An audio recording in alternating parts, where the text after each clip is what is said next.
I'm Alex, I'm 27, and last year, my own dad and stepmom sold the house I grew up in, without warning, just to teach me a lesson. Before I get into how I flipped the script on them in the most brutal, public way, drop a comment and let me know where you're watching from. The call came on a Tuesday. I remember because I was minutes away from presenting a major building design to my firm's top client. My phone buzzed. Sarah, my stepmom. The name alone made my stomach turn. We weren't on speaking terms. Definitely not the kind of people who call to catch up. Alex, she said, her voice thick with smug satisfaction, the kind that makes your skin crawl. We've decided to sell the house. I gripped the office phone so tight my knuckles went white. The Greystone, my mother's house, my home. What the hell are you talking about? We're teaching you respect, Alex, and a little financial reality. You don't get everything handed to you forever. I could hear my dad, Richard, mumbling in agreement, sounding like a spineless echo. She added that the new buyers were moving in next week. Cash deal. It felt like time froze. The only sound was my heartbeat pounding in my ears. My own dad. The man who should have protected me. Protected her memory. Letting this happen? Helping. It? That betrayal hit like a sucker punch. In the middle of my rage, a memory popped into my head. My dad in a hospital bed, pale and weak, whispering, "See Harrison. Trust Elizabeth." I took a breath, pushed the shake out of my voice, and replied, "Good luck with that." Then I hung up. The line went dead. I stood there, hand still on the phone, trembling, not from fear, but fury.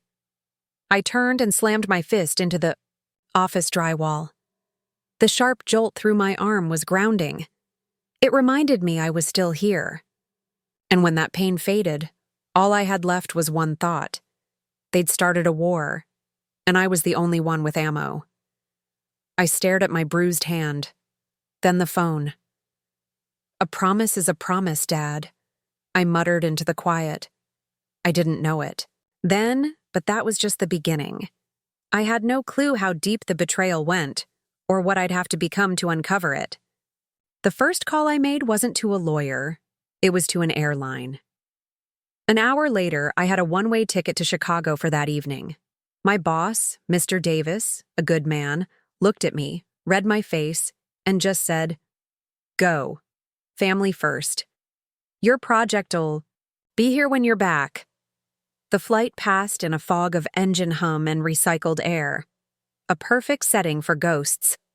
As the plane climbed and Stamford's lights disappeared below, my thoughts went straight back to the house. Greystone wasn't just a house, it was everything. It smelled like lemon polish and sounded like my mom's laugh. It was where my dad's pencil scratched blueprints in his study. My mom, Elizabeth, was an architect. The house was her passion.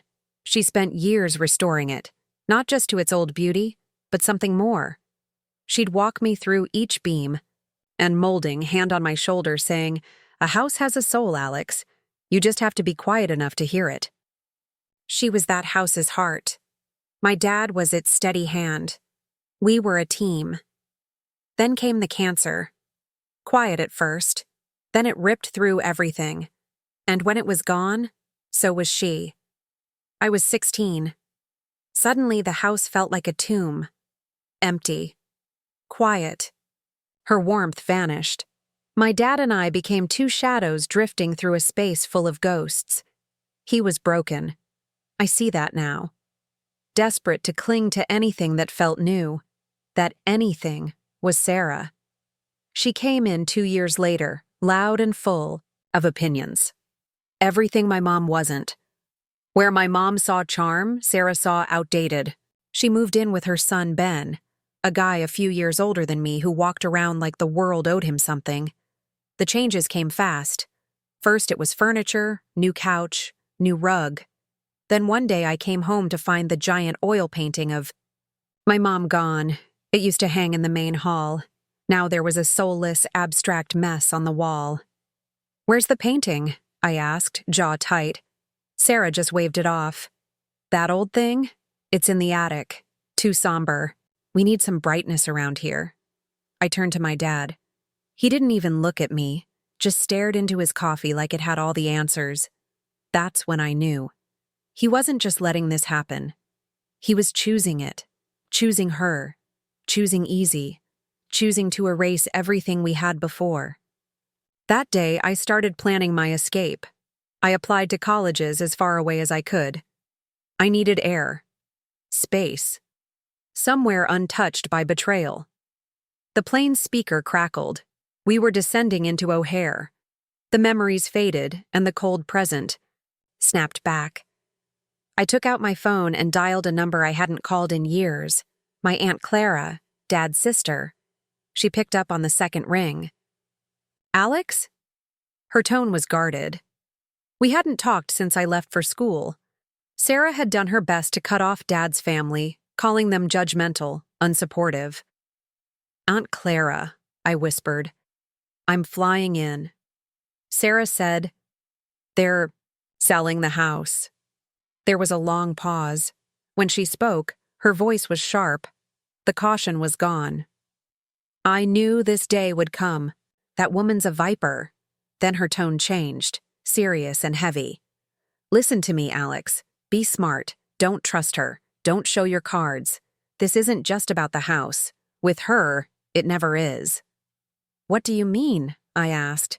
But she just repeated, Be careful, and hung up.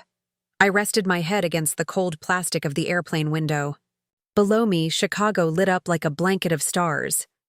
My hometown, a city filled with memories, a city that had already taken so much and was about to take more.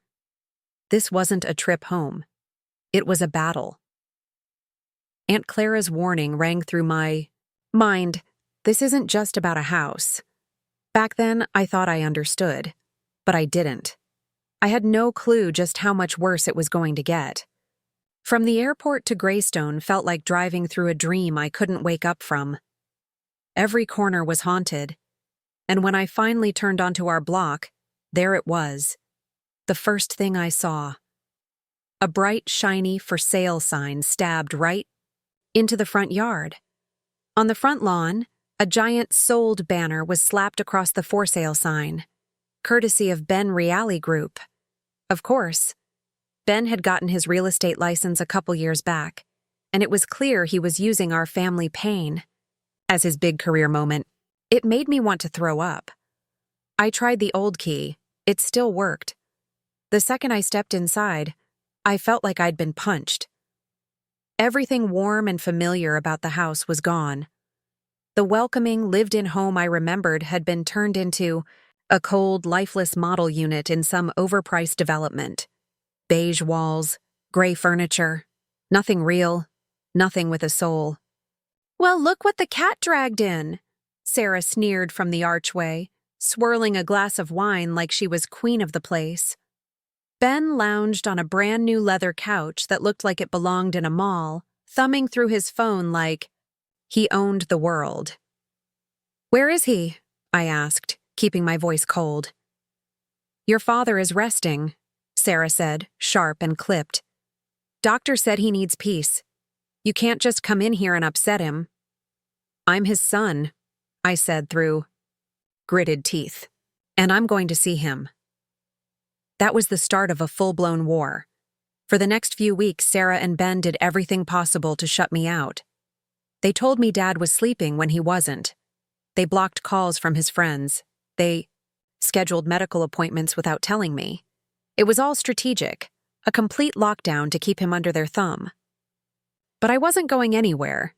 I took a leave from work, slept on the basement pull-out couch, the only room untouched by Sarah's renovations. I watched their every move, memorized their schedules. When they left, I'd sneak upstairs to see him. He looked so much smaller. The cancer had hollowed him out. But some days, he was lucid. We'd talk about architecture, baseball, whatever felt safe. Not about them. Not about the war being fought down the hallway. On those days, I saw glimpses of the man who used to teach me how to fix things, who'd once cheered like crazy when I hit my first home run. One afternoon, I found him by the window, staring out at the yard, holding something in his hand. It was a photo of my mom, worn and faded, taken during their honeymoon. When he saw me, he tried to hide it, like a guilty kid. "It's okay, Dad," I said quietly. Tears welled in his eyes. "I miss her, Alex," he whispered. "I've made so many mistakes." That was the first real break in his armor. A moment of raw, painful truth. He knew what he had allowed. He knew what Sarah had erased, and it was eating him alive. The end came faster than we expected. One night, the hospice nurse called me downstairs. He didn't have much time left. I rushed to his room. Sarah and Ben were already there, putting on their best sad faces like actors in a soap opera. I didn't care. I shoved past and grabbed his hand. His breathing was ragged, his eyes cloudy, but he focused on me. He gripped my hand, just barely. "Alex," he rasped, every word a fight. "Queenth, trust." Sarah leaned in. "Richard, don't wear yourself out," she snapped. But he wasn't listening to her. His gaze was locked on mine. There was panic in his eyes, desperation. "Elizabeth, for you." She knew. He broke into a coughing fit, a deep, awful sound. "See? Harrison, promise me. See my lawyer. No matter what. Promise." My eyes stung. I nodded, choking back the lump in my throat. "I promise, Dad." He relaxed, just a little, and an hour later, he was gone. The funeral was a hollow display, a fake show for Sarah and Ben's friends.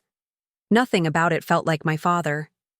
A week later, we gathered in a cramped law office for the will reading. Sarah, Ben, their lawyer, and me. My dad's lawyer, Mr. Harrison, a gentle older man I barely remembered from childhood, led the session. The will was short, brutal. I was left $75,000 and a few keepsakes. Everything else, the savings, stocks, and the gray stone, went to my beloved wife, Sarah. Sarah sighed dramatically and dabbed at her eyes with a tissue. Ben slipped an arm around her shoulder. He was grinning. They'd won. Everything. I felt nothing. Just numb.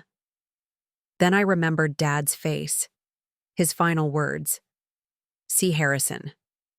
As Sarah and Ben stood to leave, already planning dinner, Mr. Harrison cleared his throat. "Alex," he said, his voice calm. "Can you stay for a moment? There's another matter to discuss." Sarah froze in the doorway. "What other matter?" she asked sharply. "Just old family paperwork," he replied smoothly. "It won't take long." She hesitated, then shrugged. Greed overpowered her suspicion. She and Ben walked out, their laughter echoing behind. Them. They had no clue they were walking right into a trap my parents had set 2 decades ago. Once the door clicked shut, the room felt totally different. The tension was gone. For the first time since Dad died, I felt the tiniest flicker of hope. Mr. Harrison gestured for me to sit. His expression was kind, but heavy. "Your father was complicated," he said, folding his hands. "He loved you, but he was weak. Grief made him that way." I just nodded. I couldn't speak. "He knew it," Mr. Harrison added. "He knew Sarah had power over him, but your mother, she was sharp. She saw the storm coming." He pushed a thick, leather-bound folder across the desk. "Years ago, when she first got sick, she and I put this in place. She wanted to protect you and her legacy." He tapped the folder. "This is the Greystone Irrevocable Trust." He explained it simply. An irrevocable trust is like a locked vault. Once something's in there, no one can touch it. My mom had put the house into this trust before she passed. The terms were airtight. My dad was allowed to live there for the rest of his life. But the moment he died, full legal ownership transferred immediately, and only to me. I was the successor beneficiary. The house was never part of the will. It was never Sarah's to claim. It had always been mine. From the second he took his last breath. The will? A performance. A carefully written script to keep Sarah quiet, to prevent her from lashing out or wrecking the house out of spite. My father's final act was following the blueprint my mom left behind. Then Mr. Harrison handed me a sealed envelope, my dad's handwriting on the front. Inside was a letter, pages and pages of it, a full confession. It was both an apology and a love letter to my mom and to me. He wrote about his regrets, his guilt, his weakness, but he also left me one final gift. He told me there was a wall safe hidden behind one of the few paintings Sarah hadn't thrown out, my mom's favorite. It was in his old study. The combination? My birthday. Inside were my mom's journals and the jewelry she had wanted me to have. He'd hidden them, saved them from Sarah's purge. I sat there, holding the letter, my hands trembling, and finally broke down. But not from sadness, from something deeper. Love, relief, a sense that maybe I hadn't been as alone as I thought. My parents didn't abandon me. They protected me the only way they could. So, what now? I asked, wiping my face. Mr. Harrison gave me a knowing look. Now, he said, we let them spring the trap themselves. Ben's a realtor, cocky, always cutting corners to get a quick sale. Let them list it. Let them find a buyer. Let them get right to the finish line. Then he smiled. And then we show up. It was brilliant, cold, strategic. It was justice. But I couldn't just sit around and wait.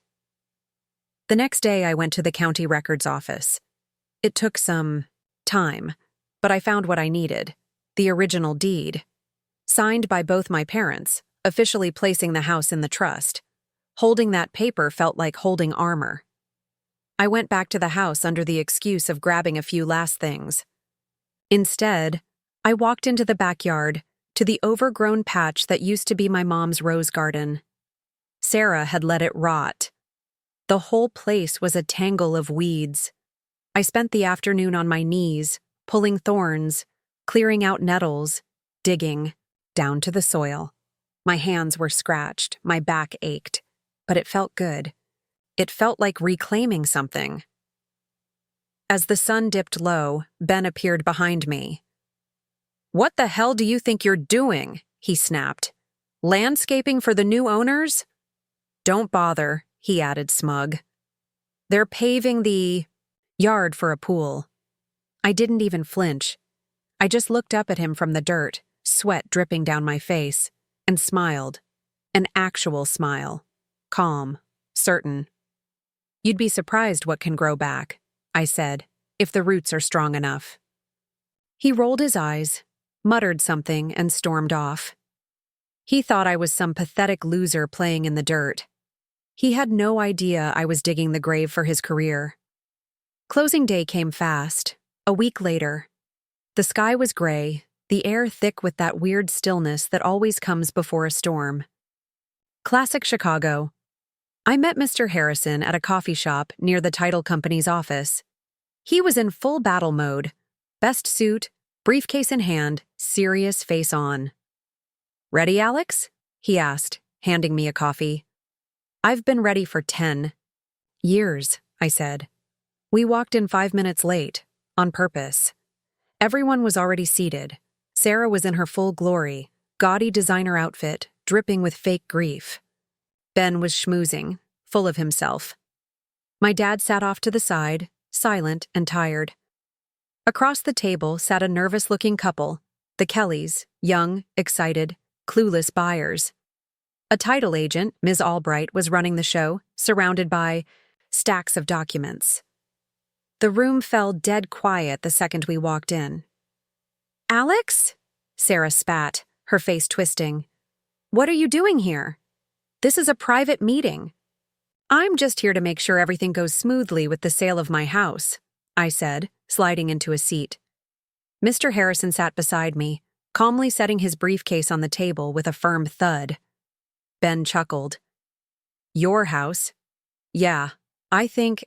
The will cleared that up. You're delusional. Ms. Albright glanced up, confused. Is there an issue?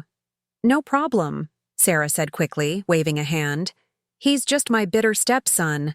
Security can take care of him. Mr. Harrison leaned forward. That won't be necessary, he said evenly. Then he opened his briefcase and pulled out the leather folder. He handed it to Ms. Albright. This is the Certificate of Trust for the Greystone Irrevocable Trust, created in 1999. Please see Article 4. Section B, regarding the successor beneficiary. Ms. Albright flipped it open. Her expression shifted. Her eyes moved from the document to me, back to the document. She reached for her own stack and pulled out the preliminary title report. Her frown deepened. Our initial search shows the property in Richard Miller's name, she murmured. If you look at the full title chain, Mr. Harrison said, handing over a certified copy, you'll see it was transferred into the trust the same day. Your search must have been incomplete. He said it pointedly, a direct hit to Ben's lazy paperwork. Ben started to pale. That's an old document. The will is the final word. Ms. Albright's tone sharpened. She looked at Ben's attorney. An irrevocable trust supersedes a will. The assets in the trust are not part of the estate. You should know that. Then she addressed the entire room. According to this, Richard Miller passed on October 12th. At that moment, full legal ownership of 427 North Elm Street transferred to the successor beneficiary. She turned to me. Mr. Alex Miller.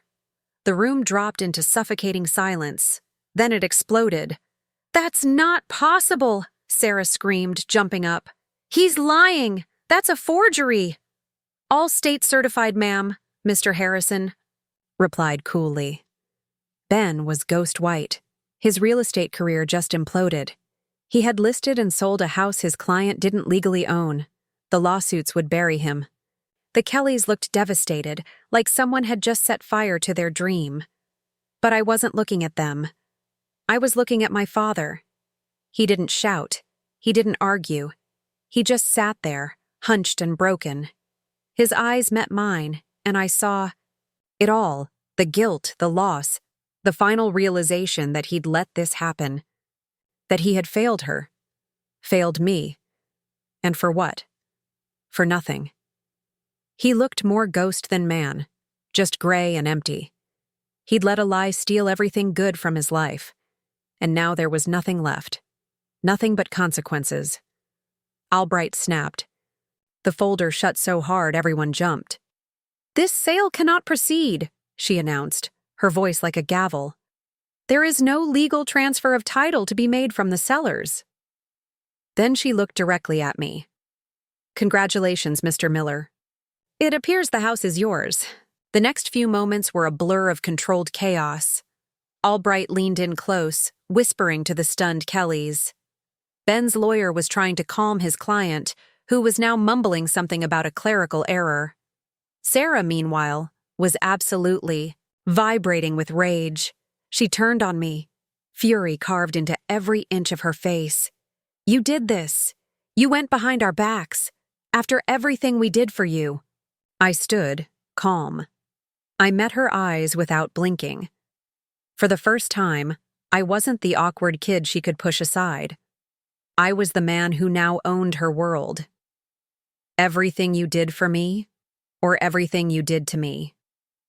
My voice was steady, quiet, but cut through the chaos like glass. Let's be clear. You tried to steal my mother's house, and you failed. Then I turned to my dad, to Ben, who was suddenly very interested in the floor. I want you out of my house. The words felt incredible to say. My house. You have 2 weeks to pack and leave. 2 weeks? Sarah screamed. That's not enough time. We live there. Mr. Harrison chimed in, bone dry. You were prepared to hand it over to the Kellys next week. Consider it a generous extension.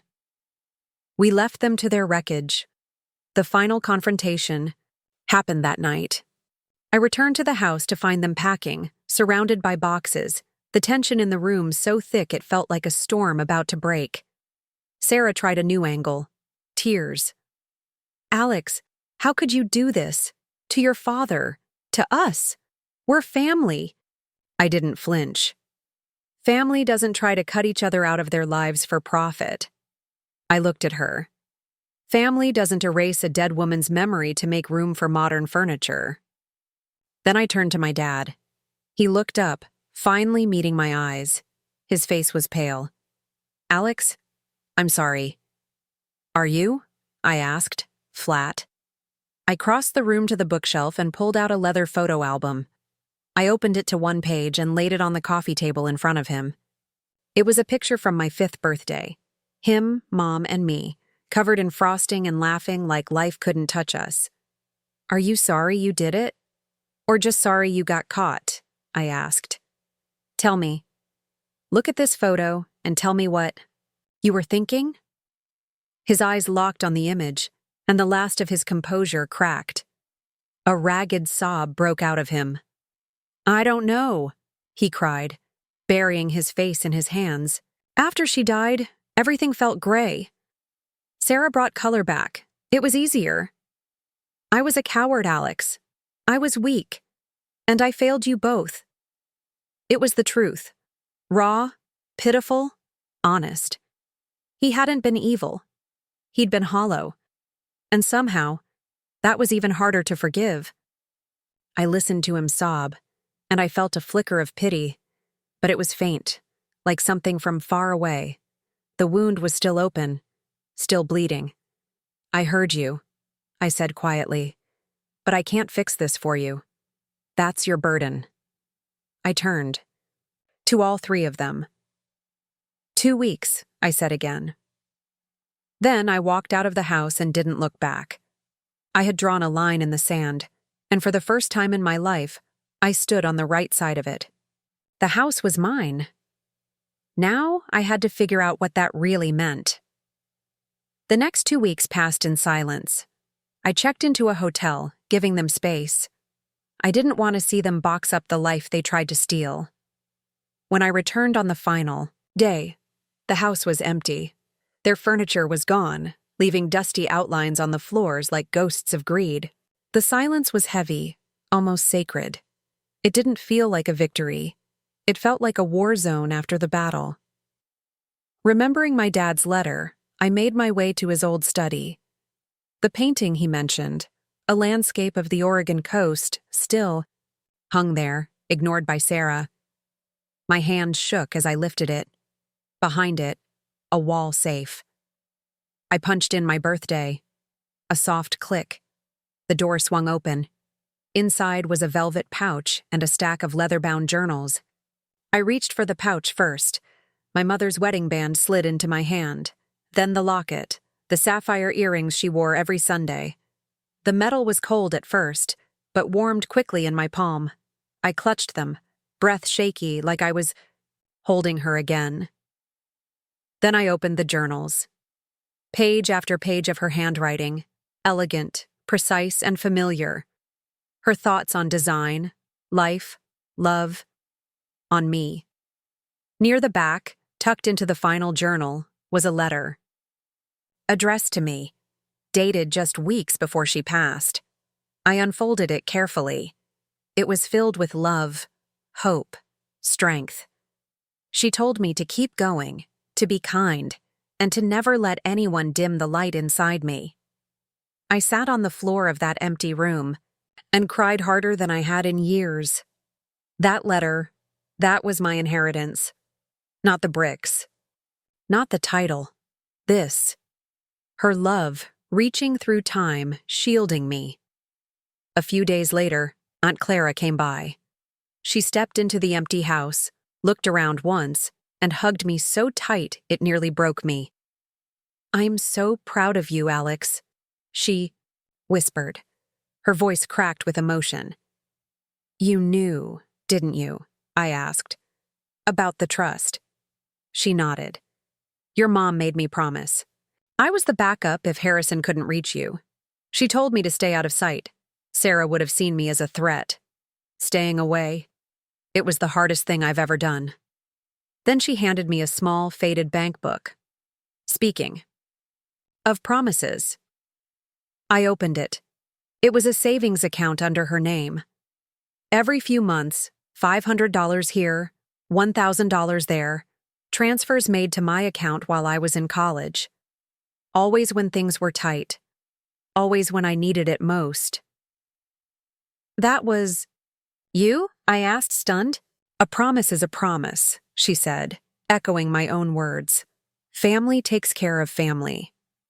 And in that moment, I finally understood what family really meant. It wasn't DNA. It wasn't who shares your roof. It's who keeps showing up. It's love that acts, that protects, that endures. A week later, I called the Kellys, the couple who almost bought the house. We met at a coffee shop. I explained everything. They were gracious, understanding, disappointed. We just loved the house, the wife said. It had a good soul. We could feel it. And that's when the idea came. Something that felt right. Something my mother would have wanted. I'm not selling it, I told them. I'm staying. I'm going to bring it back to what it was meant to be. I pulled out one of my mom's journals and opened it to a sketch. A sunroom she had dreamed of building but never got to. I'm going to finish her work, I said.